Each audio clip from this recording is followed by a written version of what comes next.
क्या आप भी शुगर की दवा रोज लेते हैं और दिमाग में यह सवाल बार बार आता है, यह दवा कितने साल चलेगी, शरीर पर असर करेगी या नुकसान? तो रुकिए, क्योंकि आज हम बात करने वाले हैं सबसे commonly used anti diabetic medicine के बारे में। कौन सी दवा किसके लिए सही है, कैसे काम करती है और किन पेशेंट्स में रिस्क ज्यादा होता है। नमस्कार दोस्तों, मैं हूं अमित और आप देख रहे हैं फार्मा फैक्ट्स अनबॉक्स्ड, जहां दवाइयों को समझना आसान बन जाता है। तो चलिए शुरू करते हैं। सबसे पहले बात करते हैं मेटफॉर्मिन की, जो डायबिटीज की सबसे पहली और सबसे ज्यादा दी जाने वाली दवा। हाँ, आपने सही सुना, मेटफॉर्मिन। ये टाइप 2 डायबिटीज में डॉक्टरों की फर्स्ट चॉइस मेडिसिन मानी जाती है। क्यों? क्योंकि ये दो काम करती है। एक, लिवर में ग्लूकोज का प्रोडक्शन कम करती है। दो, बॉडी को इंसुलिन के प्रति ज्यादा सेंसिटिव बनाती है। इसका मतलब शरीर में इंसुलिन तो है, बस वो काम सही तरीके से नहीं कर रहा, और यही दवा उसे काम पर लगा देती है। इसकी डोज 500 मिलीग्राम से शुरू होती है और धीरे धीरे 1000 मिलीग्राम XR तक जाती है।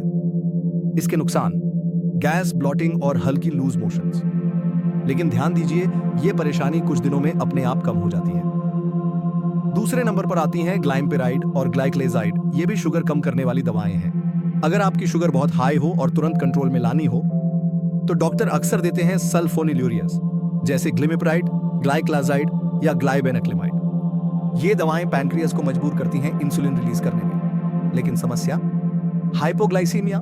हाँ, कभी कभी शुगर डेंजरसली लो भी हो सकती है, इसलिए इस दवा के साथ खाना स्किप मत कीजिए।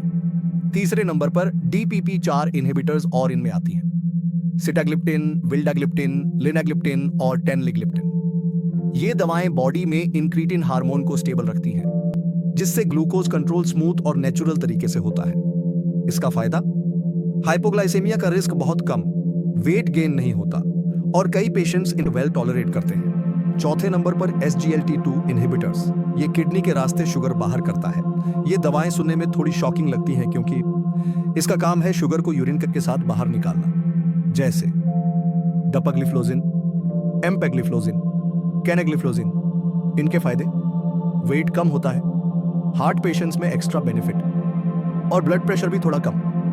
लेकिन ध्यान रखें, फ्रीक्वेंट यूरिनेशन और यूरिनरी इन्फेक्शन का रिस्क बढ़ सकता है, इसलिए पानी सही मात्रा में पीना जरूरी है। पांचवें नंबर पर है पायोग्लिटाजोन, जो शरीर में इंसुलिन सेंसिटिविटी बढ़ाने वाली दवा है। पायोग्लिटाजोन पहले काफी कॉमन थी, आज भी कुछ पेशेंट्स में दी जाती है। ये फैट, लिवर और मसल्स को इंसुलिन के प्रति रिस्पॉन्सिव बनाती है। लेकिन कुछ लोगों में वेट गेन, स्वेलिंग और लॉन्ग टर्म रिस्क्स की वजह से डॉक्टर केयरफुली प्रिस्क्राइब करते हैं। सबसे आखिर में बात करते हैं इंसुलिन की, जब टैबलेट्स काम ना करें। हाँ, कई पेशेंट्स सोचते हैं इंसुलिन मतलब लास्ट स्टेज, लेकिन यह गलत है। इंसुलिन कभी कभी सर्जरी से पहले, प्रेगनेंसी में या एक्सट्रीम शुगर लेवल्स में लाइफ सेविंग होता है। किसमें इस्तेमाल? टाइप 1 डायबिटीज और कुछ टाइप 2 पेशेंट्स में, जब पैंक्रियाज पूरी तरह थक चुका हो। तो अब सवाल, कौन सी दवा सबसे बेस्ट है?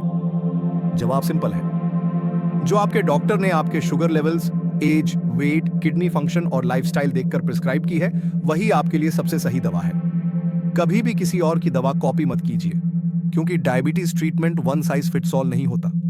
डायबिटीज कोई पनिशमेंट नहीं, बस एक रिस्पॉन्सिबिलिटी है।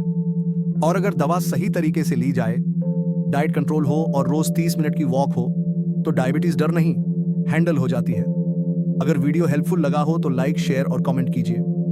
और ऐसी ही ऑथेंटिक मेडिसिन जानकारी के लिए चैनल को सब्सक्राइब करना मत भूलिए।